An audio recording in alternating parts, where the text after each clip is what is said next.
I remember the darkness most of all, how it pressed against the windows of our kitchen like something alive, waiting. I sat at the table with my hands wrapped around a mug of coffee that had gone cold hours before, staring at the front door. The brass deadbolt gleamed in the dim light from the stove, taunting me. I could have locked it, should have locked it, but something in me refused to turn that simple mechanism, as if keeping the door unlocked was the only honest thing I had done in years. The house held its breath around me. Clara was upstairs, lost in the kind of sleep I envied, deep and undisturbed by the weight of secrets. The floorboards above my head creaked occasionally as she shifted in our bed, and each sound made my chest tighten. I had been sitting there since midnight, watching the road through the sheer curtains, waiting for headlights that might never come. When the patrol car finally appeared, its white beams swept across our gravel driveway like searchlights hunting for something hidden. I felt my pulse quicken, that familiar flutter of panic and anticipation that had become my constant companion. The engine cut out, leaving only the ticking of cooling metal and the distant hum of cicadas.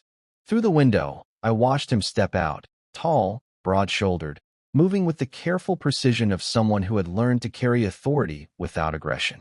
Deputy Elias Ward. Even thinking his name felt dangerous. The wedding photo on the side table caught my eye as I stood to answer his knock. Clara and I, frozen in time under those church bells, her hand resting on my chest, as if she could feel my heart beating just for her. I had believed that once.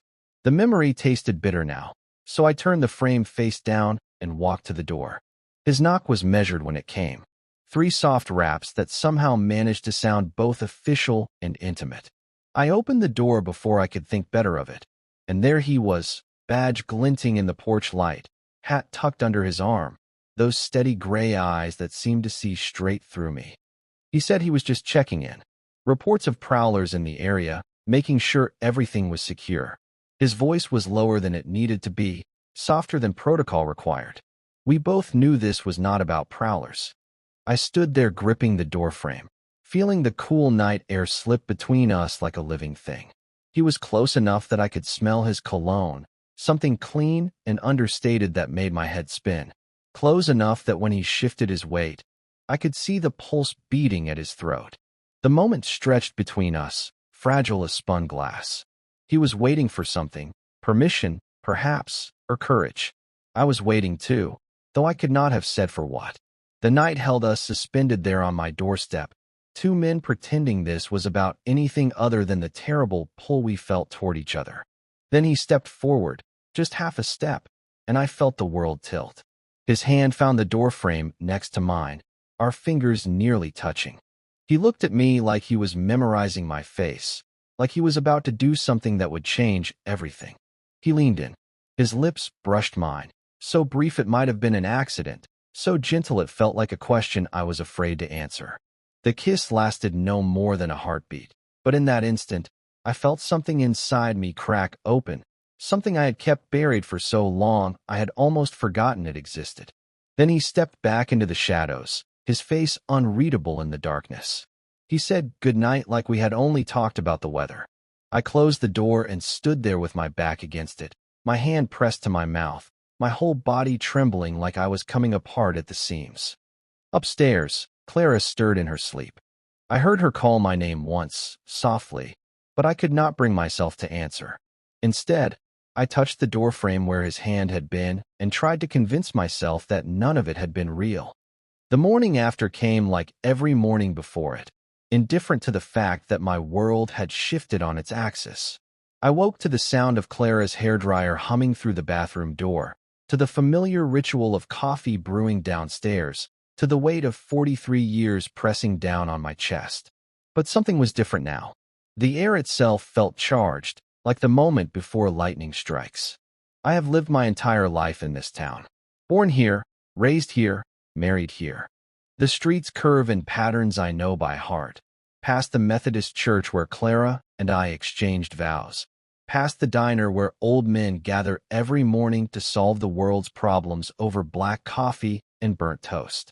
Main Street stretches exactly 4 blocks, bookended by the grain elevator on one end and the cemetery on the other. It is the kind of place where everyone knows your business before you do, where your reputation is built in childhood and follows you to your grave. My father understood this town. He worked the land for 57 years, his hands growing thick and scarred from decades of coaxing life from stubborn soil. When his heart finally gave out, I was 31, already married to Clara for 8 years, already settled into the life he had imagined for me. But I chose engines over earth, grease under my fingernails instead of dirt. I opened Mercer's Auto Repair on the corner of 5th and Elm, in a building that used to house a feed store. The town accepted this small rebellion because I had done everything else right, married the pastor's daughter, provided them with a granddaughter who made honor roll every semester, attended church every Sunday until Nora left for college and I started finding excuses. Clara moves through our house like she belongs in it completely. She arranges flowers in mason jars, keeps the pantry organized by expiration date, remembers every birthday and anniversary that matters to anyone we know. She teaches 3rd grade at the elementary school where she herself learned to read, where her students' parents were once her classmates. There is something beautiful about the certainty of her place in the world, something I have always envied and never possessed. We built this life together brick by brick, decision by careful decision. The mortgage on our 2-bedroom house with its wraparound porch and vegetable garden. The joint checking account where our paychecks disappear into utilities and groceries and Nora's college tuition. The shared calendar on the refrigerator marked with oil changes and parent-teacher conferences and dental appointments. 20 years of Christmases and birthdays and quiet Sunday mornings reading different sections of the same newspaper. But there are spaces in this life that neither of us talks about. The guest bedroom where I sometimes sleep when I tell Clara I don't want to wake her with my tossing and turning. The locked drawer in my desk where I keep letters I wrote but never sent. To Nora when she was small, and I wanted to explain why Daddy seemed sad sometimes. To my father after his funeral when I realized I had never told him I was proud to be his son. To the boy I used to be before I learned to disappear. That boy lives in a photograph tucked inside my high school yearbook, hidden behind a stack of tax returns in the closet. 2 17-year-olds leaning against the tailgate of a Ford pickup, arms draped across each other's shoulders like it meant nothing, like it was the most natural thing in the world. David Martinez and me, summer before senior year, after a day of swimming at the quarry. I remember the weight of his arm, the way the setting sun turned his skin gold, the way I wanted to freeze that moment forever. I remember driving him home afterward, the radio playing something slow and sad, both of us quiet because we knew that autumn would bring college applications and futures that stretched in different directions. I told myself I was just a good friend. David went to state, I went to community college and married Clara the week after graduation. We exchanged Christmas cards for a few years, polite updates about jobs and family. Then even those stopped coming. Some nights I take out that photograph and stare at those 2 boys who thought they had all the time in the world. I study my own face, looking for signs of the man I would become, the compromises I would make. Then I put it away and go to bed beside my wife, careful not to wake her. The town has a deputy sheriff named Elias Ward. I know this because I know everyone in a place this small, because he has lived here for 5 years now and settled into the rhythm of things with surprising ease. He moved here from somewhere in Colorado after the previous deputy retired, brought with him a quiet competence that earned the sheriff's respect and the town's acceptance. He is unmarried, which draws occasional speculation from the church ladies who seem to believe that a man approaching 40 without a wife is somehow incomplete.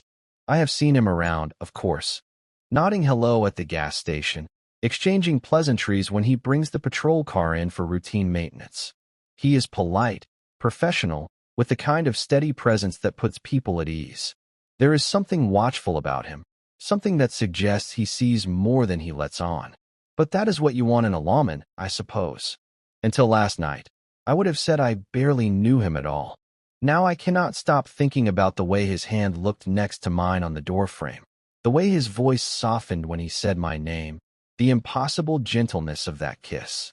I keep touching my lips, trying to convince myself it actually happened, trying to convince myself it didn't.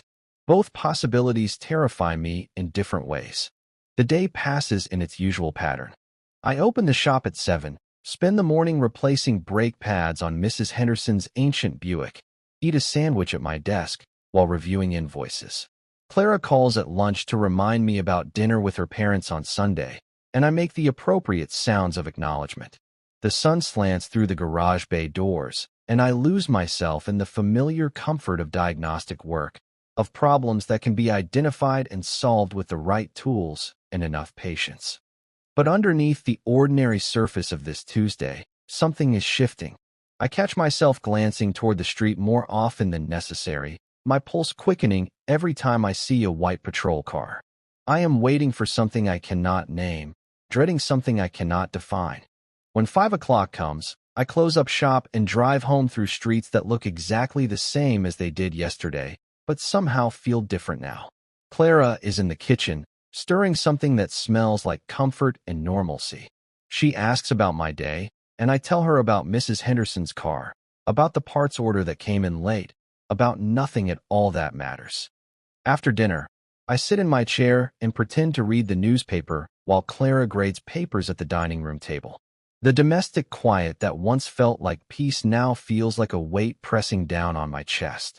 I find myself listening for the sound of tires on gravel, for a knock that may never come. For 3 days, I told myself it had been nothing. A moment of exhaustion, perhaps. A trick of the porch light that made me imagine something that never happened. I went through the motions of my life with careful precision. Coffee with Clara, work at the shop, dinner conversations about Nora's upcoming midterms, and whether we should replace the washing machine before winter. I locked the front door each night and slept fitfully beside my wife, trying to forget the weight of another man's lips against mine. But forgetting Elias Ward proved impossible when he appeared at my shop on Friday afternoon, driving the patrol car in for its scheduled oil change. I heard the engine before I saw it, that distinctive rumble of the police interceptor pulling into my bay. My hands went still on the wrench I was holding, and for a moment I could not breathe. He stepped out of the car with his uniform pressed and his badge catching the overhead fluorescence, every inch the professional lawman. But when he looked at me, something flickered behind his eyes, a recognition that made my chest tighten and my mouth go dry. He said he was here for the routine maintenance, that the car was running a little rough on acceleration. His voice was steady, official, but I caught the way his gaze lingered on my hands, the way he stood just a little closer than necessary when I handed him the paperwork. I forced myself to focus on the work, popping the hood and checking the oil level, testing the belts and hoses with movements practiced enough to be automatic. But I was hyper-aware of him watching me, of the way he leaned against the workbench with an ease that suggested he belonged there. When I asked about the rough acceleration, he moved closer to point at something under the hood, and I caught that same clean scent of his cologne, the one that had haunted my dreams for 3 nights running. The conversation stayed carefully professional. He mentioned that his own truck had been making strange noises, wondered if I might take a look when I had time. Nothing urgent, he said, but if I ever had an evening free, he would appreciate the help. The request sounded casual enough, but the way he said evening free made something flutter low in my stomach. I found myself agreeing before I could think better of it. Thursday after hours, when the shop would be empty and quiet. He thanked me with that steady look that seemed to say more than his words, paid for the oil change in exact bills, and drove away without looking back. I stood in the empty bay for a long time afterward, grease-stained rag in my hands, wondering what I had just agreed to. The week crawled by with agonizing slowness. I went through my routines like a man sleepwalking, changing oil and replacing brake pads and listening to customers complain about repair costs. But underneath the ordinary rhythm of work, anticipation built like pressure in a boiler.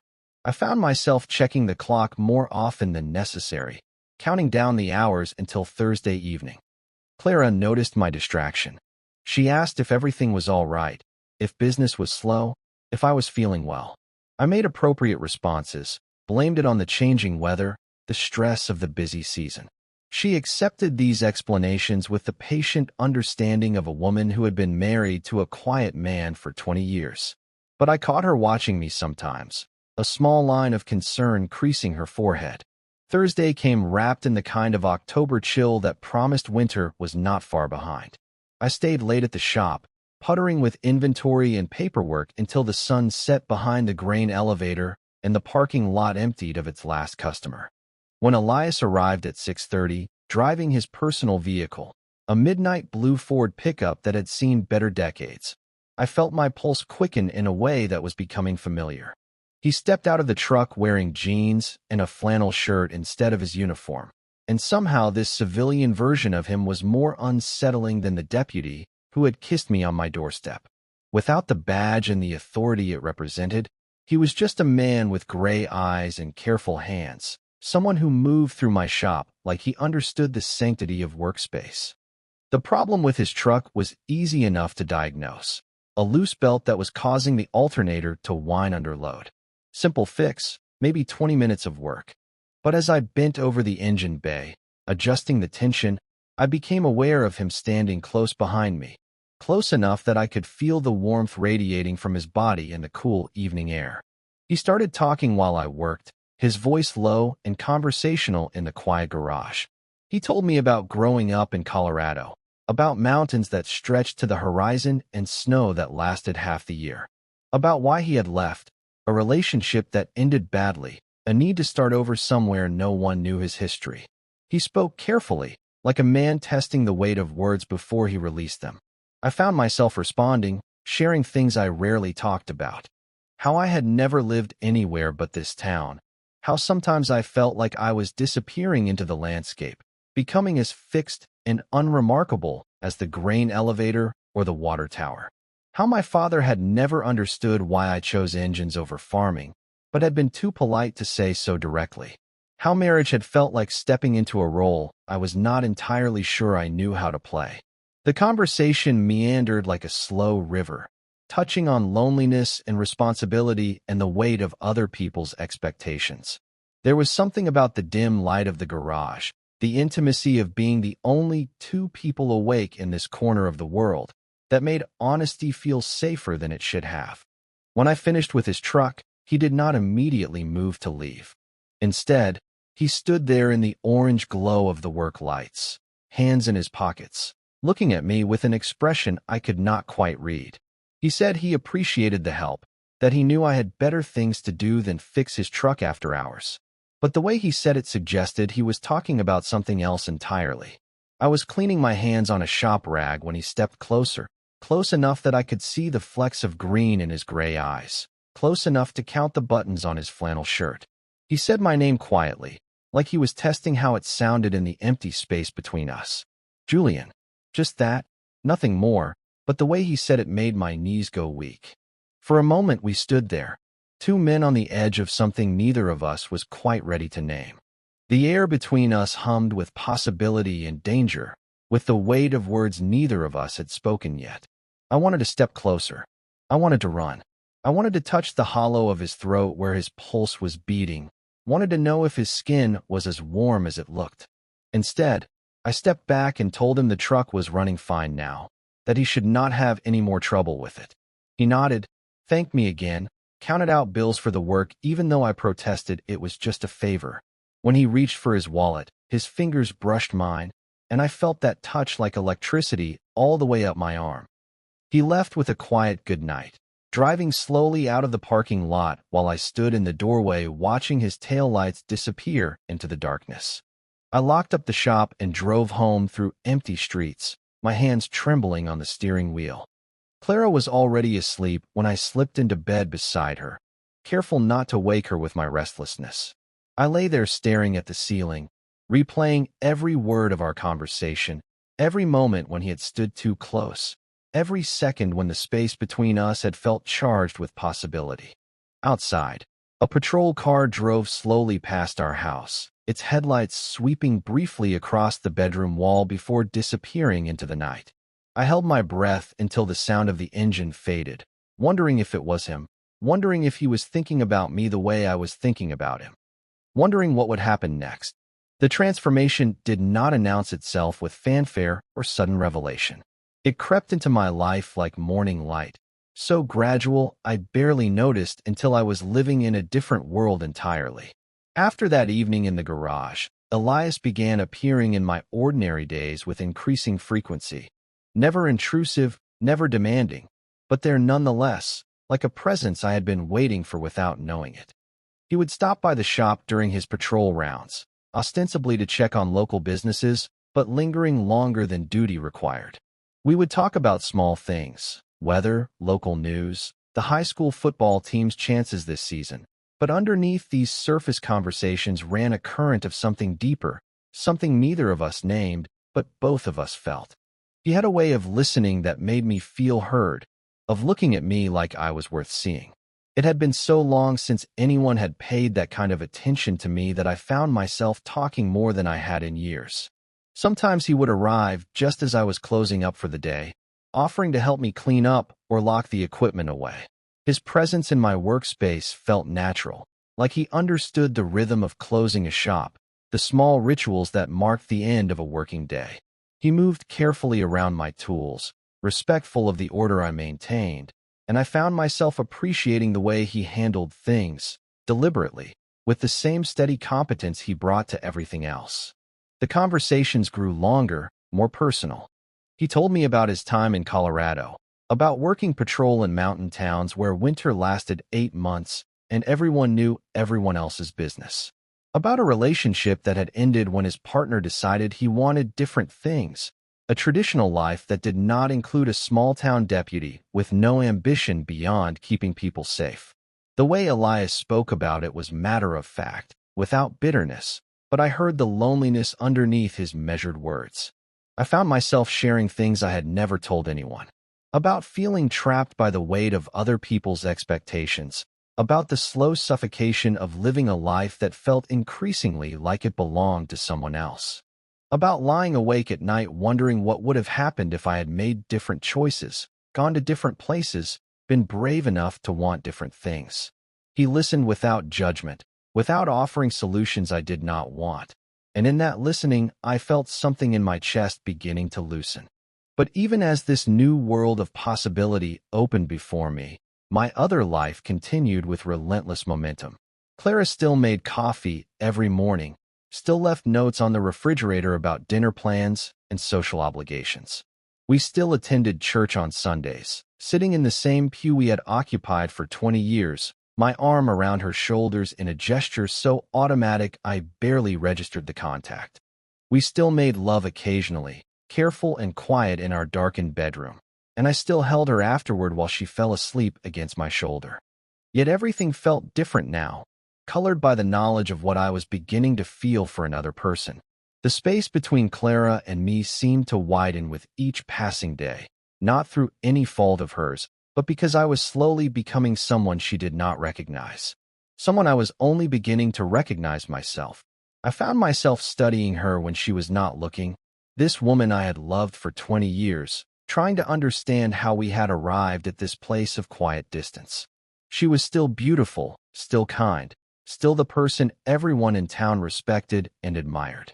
She deserved better than a husband who was falling in love with someone else, but I could not figure out how to give her what she deserved without destroying everything we had built together. The guilt was a constant weight, pressing down on my chest during family dinners, making my hands shake when she kissed me goodbye in the mornings.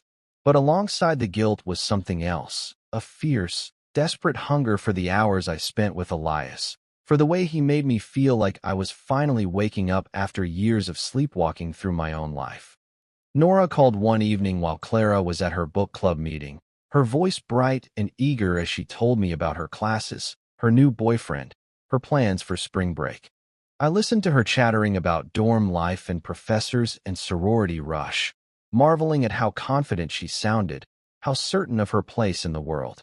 When she asked how I was doing, I found myself struggling for words, wanting to tell her that I was changing in ways I did not understand, that I was discovering things about myself that frightened and exhilarated me in equal measure. Instead, I told her I was fine, that work was busy, that her mother sent her love. After we hung up, I sat in the kitchen staring at the phone, wondering what kind of father I had been, whether I had taught her anything useful about honesty or courage or the complexity of human desire. whether she would still love me if she knew the truth about who I was becoming. The paranoia started small, glances over my shoulder when Elias and I talked too long in public, careful attention to who might be watching when his patrol car spent more time than necessary in my shop's parking lot. This was a small town where gossip traveled faster than wildfire, where a man's reputation could be built or destroyed over coffee at the diner. I began noticing things I had never paid attention to before, which neighbors had clear views of my shop, which customers lingered longer than necessary when Elias was there, which conversations stopped when I walked into a room. But the fear was not enough to make me stop. If anything, it made the stolen moments more precious, more electric with possibility. When Elias brushed grease from my knuckles after I had shown him how to check his oil, the contact sent shockwaves through my entire body. When he stood close enough that I could feel his breath on my neck while we looked at an engine diagram together, I had to grip the workbench to keep my hands steady.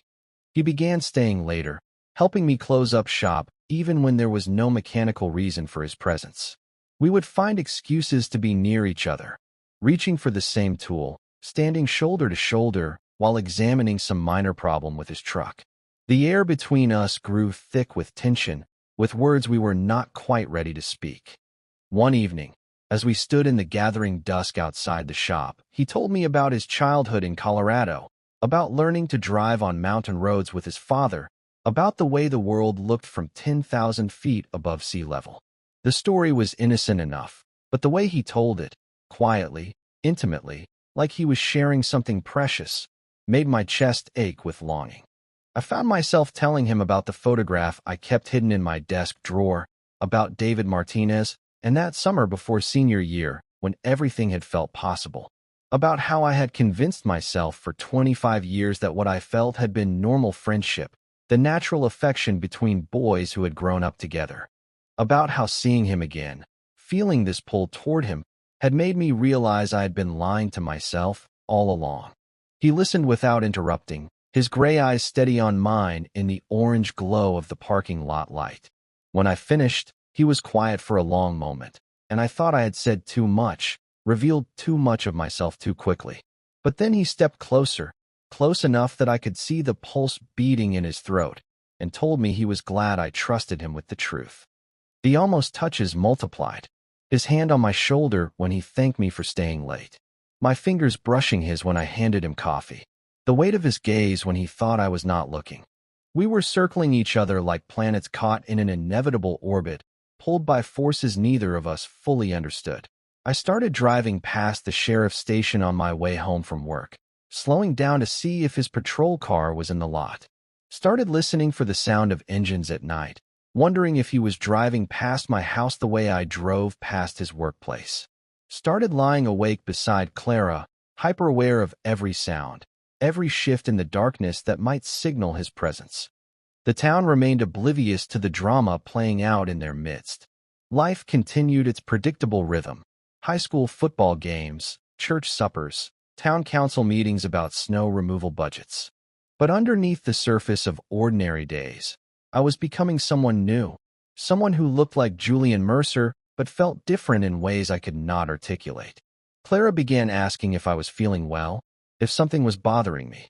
She noticed that I was distracted, that I started when she spoke to me unexpectedly, that I seemed to be listening for something she could not hear. I blamed it on work stress, on concerns about winter business, on anything except the truth that was reshaping me from the inside out. But even as I lied to her, I was learning what it felt like to be seen, really seen, by someone who did not need me to be anyone other than who I was. In Elias's presence, I felt the parts of myself I had buried beginning to surface, tentative and fragile, but undeniably real. For the first time in decades, I was not trying to be the man everyone expected me to be. I was simply becoming the man I had always been underneath the careful construction of respectability and duty. The transformation was quiet, invisible to anyone who was not looking closely. But it was real as the growing distance between Clara and me, as real as the way my pulse quickened every time I saw a white patrol car, as real as the knowledge that I was falling in love with someone who was making me fall in love with myself. The words came on a Tuesday evening in late October, when the air carried the first real bite of winter and the shop felt like a sanctuary against the gathering cold. Elias had arrived just as I was preparing to close, appearing in the doorway with his uniform jacket unbuttoned and something different in his expression, a tension I had not seen before, like a man who had been carrying a weight for too long. We had been circling this moment for weeks, dancing around the truth that hung between us like smoke, visible but untouchable. Every conversation had brought us closer to the edge of acknowledgement. Every shared silence had pushed us further from the safety of pretense. I knew it was coming, had felt it building like pressure in my chest, but when the moment finally arrived, I was still unprepared for the raw honesty of it. He helped me secure the last of the equipment, his movements more deliberate than usual, and I found myself hyper-aware of his presence in the familiar space of my garage. When we finished, instead of heading toward the door, he stopped beside my workbench and turned to face me with an expression that made my mouth go dry. He said my name quietly, the way he had that first night when he kissed me on my doorstep, and I knew that whatever came next would change everything between us. I could feel my pulse hammering in my throat, could hear the blood rushing in my ears as he took a step closer. I spoke before I could think better of it, before I could swallow the words back down and return to the safety of unspoken things. I told him that I had been thinking about him, more than I should, more than was safe or smart or fair to anyone involved. The confession tumbled out of me like water through a broken dam, 25 years of buried truth spilling into the space between us. I told him about the sleepless nights, about driving past the station just to see his patrol car, about the way my hands shook when he stood too close, about how I had convinced myself for weeks that what I was feeling was normal, just friendship, just the natural connection between two men who understood each other, about how I could not lie to myself anymore, could not pretend that the pull I felt toward him was anything other than desire. The words felt dangerous in my mouth, like speaking them aloud made them more real than they had been when they lived only in the privacy of my thoughts. I waited for him to step back, to tell me I had misunderstood everything, to remind me that I was a married man with responsibilities and a reputation to protect. Instead, he moved closer, close enough that I could see the flecks of gold in his gray eyes, close enough to count the heartbeats visible in the hollow of his throat. When he spoke, his voice was steady, certain in a way that made my knees weak. He said he knew. Just that, nothing more elaborate. But the simple acknowledgement hit me like a physical blow. He had known, had been watching me struggle with feelings I thought I was hiding, had been waiting for me to find the courage to speak the truth we both carried. The silence that followed felt different from all the others. Not heavy with unspoken things, but electric with possibility. We stood there in the orange glow of the work lights, two men who had finally named the thing between us, and I felt something in my chest crack open like ice breaking in spring. Later, in the darkness beyond midnight, he kissed me again. Not the brief, questioning touch of that first night, but something deeper, more certain, against the same doorframe where everything had begun. This time I did not freeze, did not wonder if I was imagining things.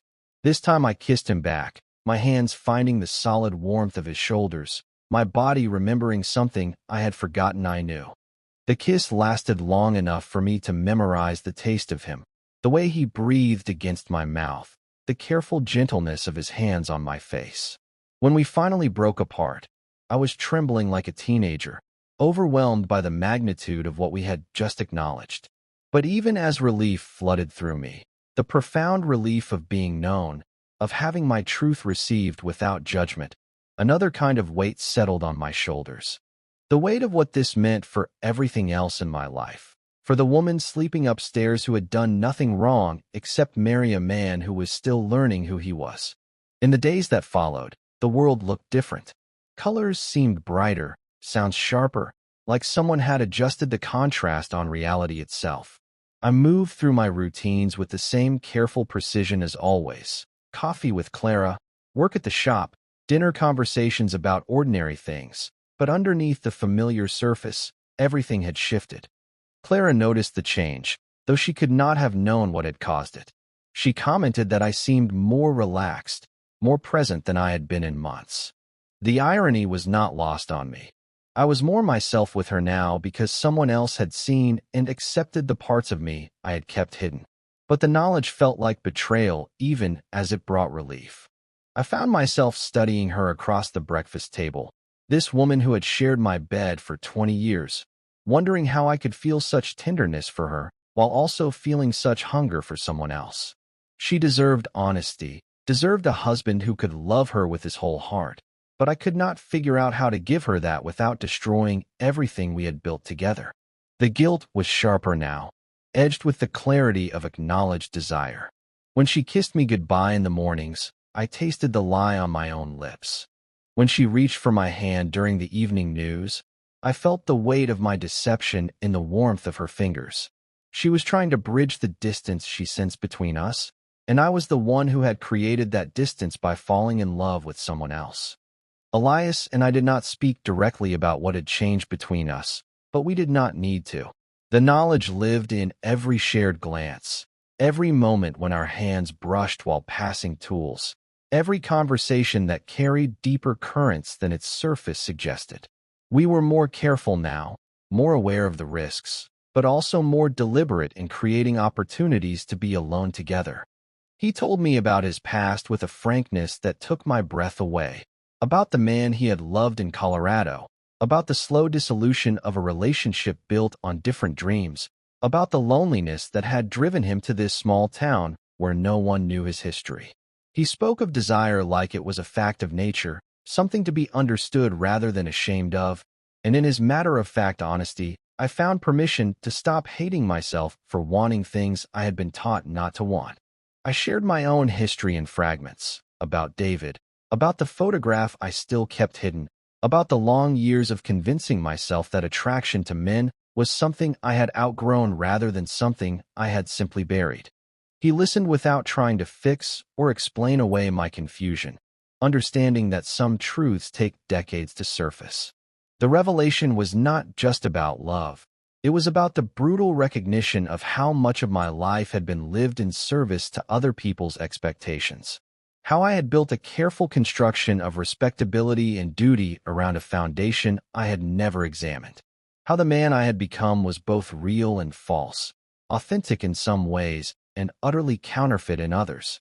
But alongside the devastation of that recognition came something else, a fierce, unexpected joy at finally being seen completely by another person.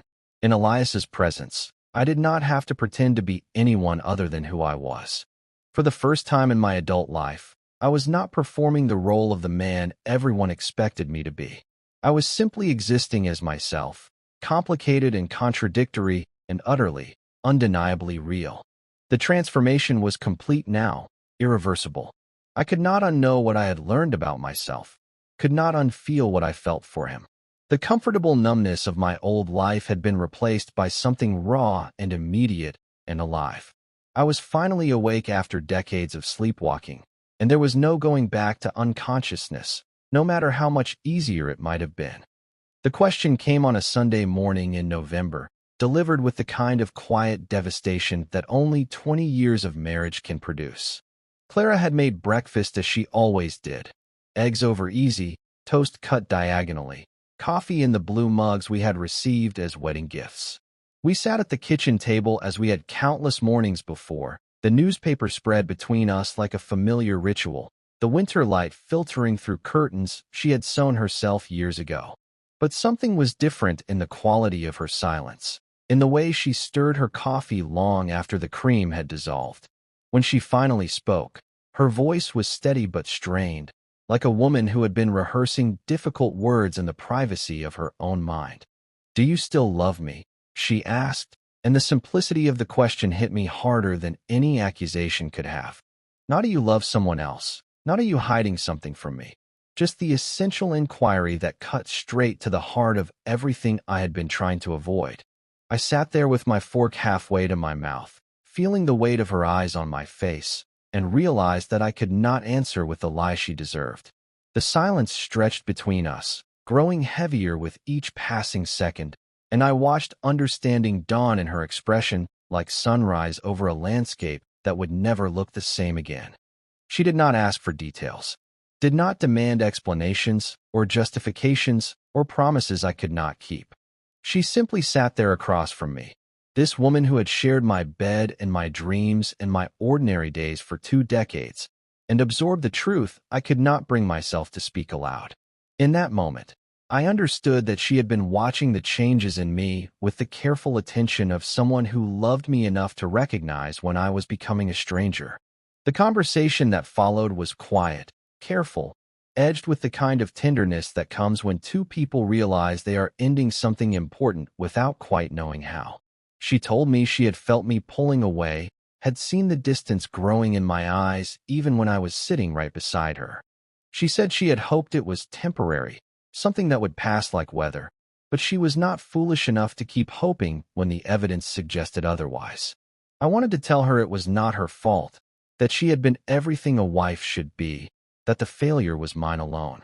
But the words felt inadequate, too small to carry the weight of what we were losing. Instead, I reached across the table and took her hand, feeling the familiar calluses on her fingers, the wedding ring that had worn a groove in her skin over 20 years of wearing it. She asked if there was someone else, and I found I could not lie anymore, could not add deception to the injury I was already causing. I told her yes, without offering details, without making excuses. She nodded like she had expected as much, like my honesty was a kindness even though it confirmed her worst fears. The rest of that Sunday passed like a dream, both of us moving through familiar routines while knowing they would never feel familiar again. We read the paper, cleaned the kitchen, watched television without really seeing it. But underneath the surface normalcy, everything was shifting, the careful structure of our shared life beginning to come apart at the seams.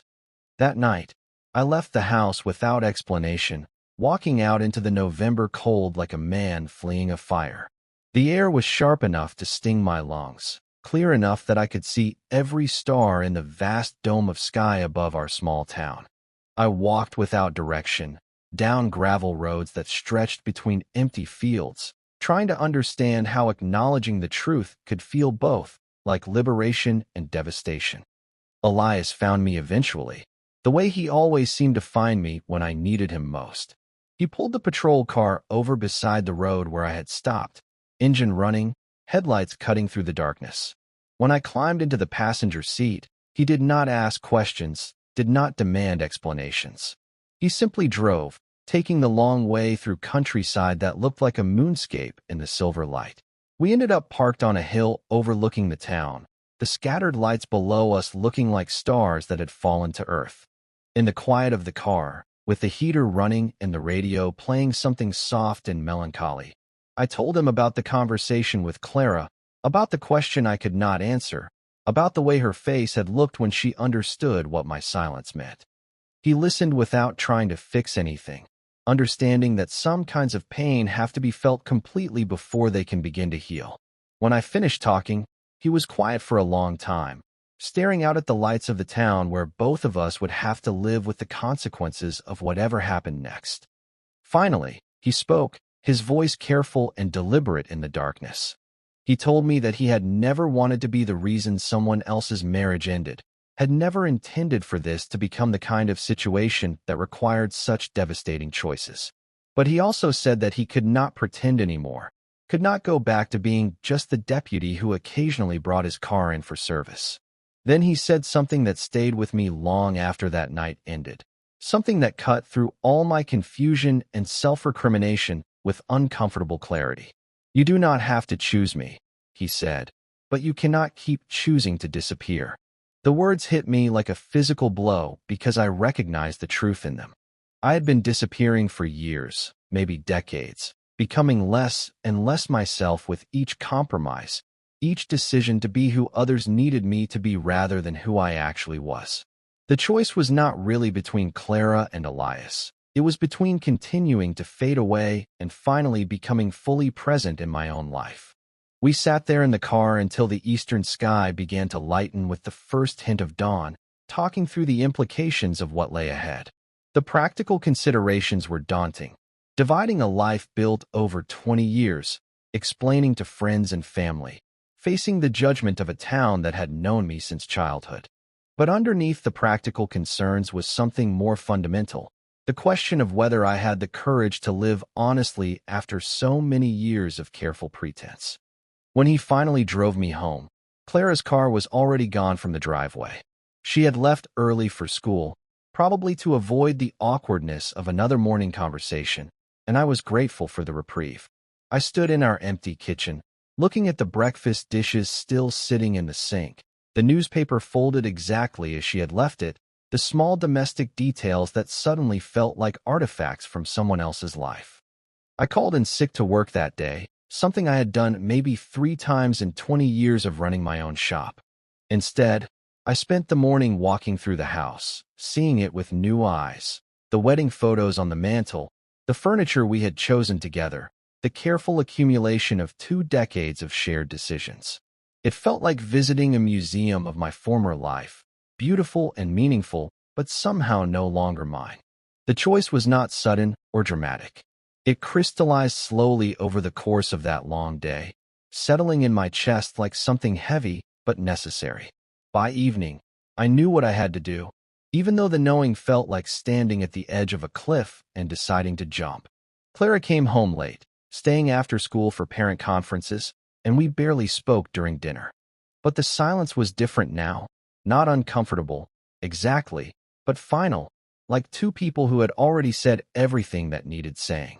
When she went upstairs to grade papers, I sat at the kitchen table and tried to imagine what tomorrow would look like, what next week would bring, what it would feel like to wake up as someone completely different from the man I had been that morning. The breaking point had come and passed, quiet as breathing, irreversible as sunrise. There was no going back now, no pretending that the conversation had never happened or that the truth could be unspoken. Whatever came next, I would have to face it as the man I actually was rather than the man I had pretended to be. For the first time in years, that prospect felt less like terror and more like relief. The suitcase was smaller than I had expected, worn leather with brass clasps that had belonged to my father. It held surprisingly little, a few changes of clothes, some photographs, the essentials of a life that had taken 43 years to build and 20 minutes to pack. Everything else belonged to the house, to the carefully constructed world Clara and I had shared, to the man I had been before I learned who I actually was. I moved through the morning with deliberate quiet, my footsteps muffled on the hardwood floors. Clara had refinished herself 3 summers ago. She was already gone, having left early for school without saying goodbye, and I was grateful for the silence that allowed me to complete this final ritual without witnesses. The house felt different in her absence, not empty, exactly, but suspended, like a held breath waiting to be released. On the kitchen counter, I placed 2 rings side by side. Mine, worn thin from 20 years of wearing, and Clara's, which I had slipped from her finger while she slept, careful not to wake her for this last goodbye. They caught the morning light streaming through the window, 2 circles of gold that had once symbolized promises we had both meant to keep.